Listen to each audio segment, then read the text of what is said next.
नमस्कार दोस्तों, स्वागत है आप सभी का विद्याग्राम जीएम में। प्यारे दोस्तों, जैसे कि आप सभी को पता है कि हमारा जो चैप्टर चल रहा है वो है कोशिका यानी कि सेल। इसमें हम ऑलरेडी 6 क्लास कर चुके हैं। अगर आपने नहीं देखा है तो प्लेलिस्ट से जाकर के आप सारा क्लास आप देख सकते हैं।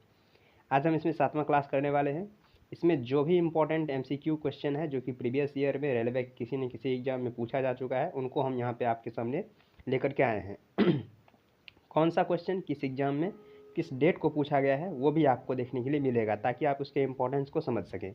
तो चलिए शुरू करते हैं आज की क्लास से। तो आज का हमारा पहला क्वेश्चन कह रहा है कि साइटोप्लाज्म, जिसे हम कहते हैं कि कोशिका द्रव्य, ठीक है। साइटोप्लाज्म कोशिका द्रव्य एक जेली जैसा द्रव्य है जो डैश में मौजूद होता है। तो साइटोप्लाज्म कहाँ मौजूद होता है?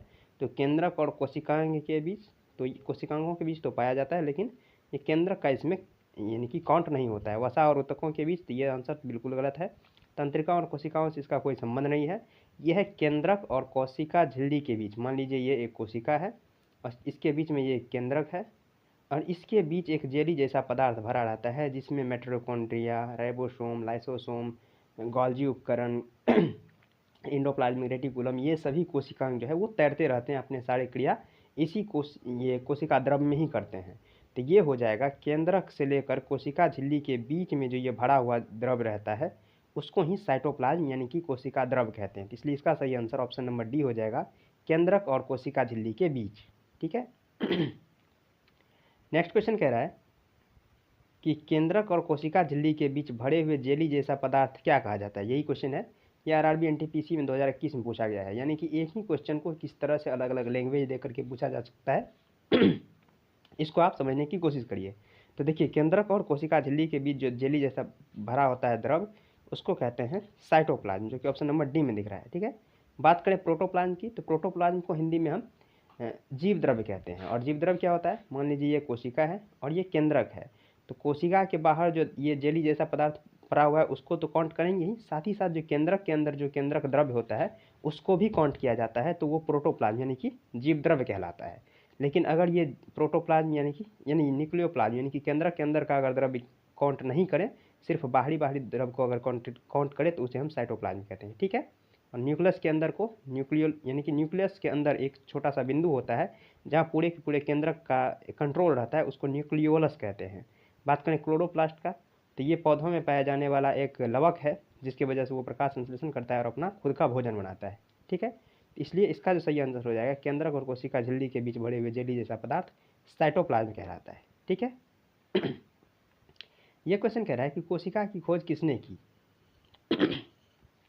तो इसका जो सही आंसर है, काफ़ी आसान क्वेश्चन है और कई बार ये क्वेश्चन पूछा जा चुका है। ये 2020 में NTPC में पूछा गया था कि कोशिका की खोज किसने की। तो कोशिका का खोज किया था रॉबर्ट हुक ने।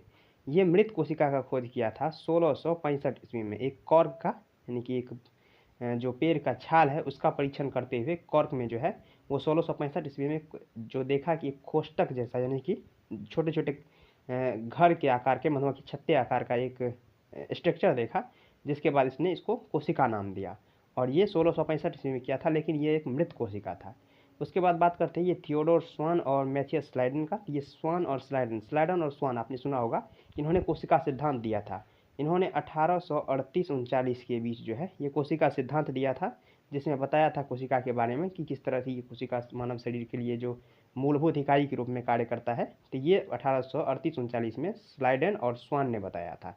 लेकिन ये स्लाइडन और स्वान ये बताने में असमर्थ थे कि नई कोशिकाओं का जन्म कैसे होता है।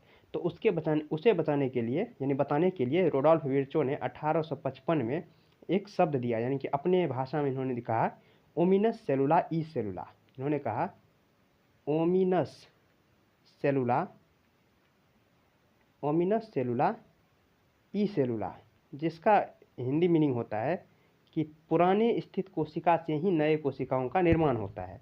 तो ये रोडोल्फ विर्चो ने 1855 में दिया था ओमिनस सेलुला ई सेलुला, और इसके वजह से जो है कोशिका सिद्धांत पूरा यानी कि संपूर्ण हो पाया। तो ये ओमिनस सेलुला ई सेलुला रोडोल्फ विर्चो ने दिया था।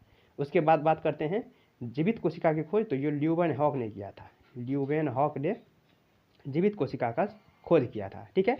इस तरह से आप देख सकते हैं कि कोशिका का खोज रॉबर्ट हुक ने किया था, स्लाइडन और स्वान ने कोशिका सिद्धांत दिया था, और विर्चो ने नई कोशिकाओं का निर्माण कैसे होता है ये बताया था, ठीक है।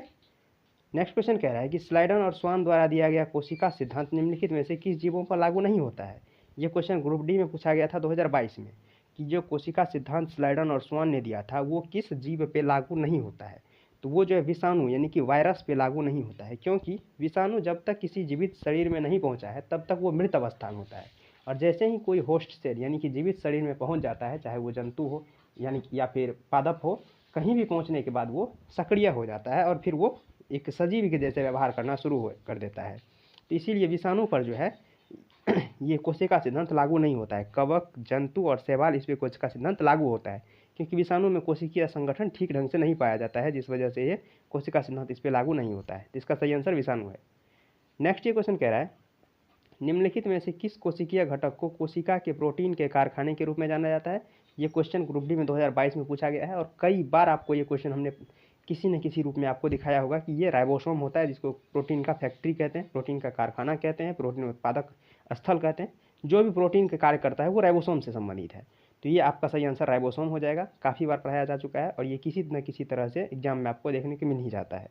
गोल्जी का है, माइटोकॉन्ड्रिया और हरित लवक। हरित लवक का कार्य है, ये एक लवक यानी प्लास्टिड का हिस्सा है जो कि प्रकाश संश्लेषण में मदद करता है।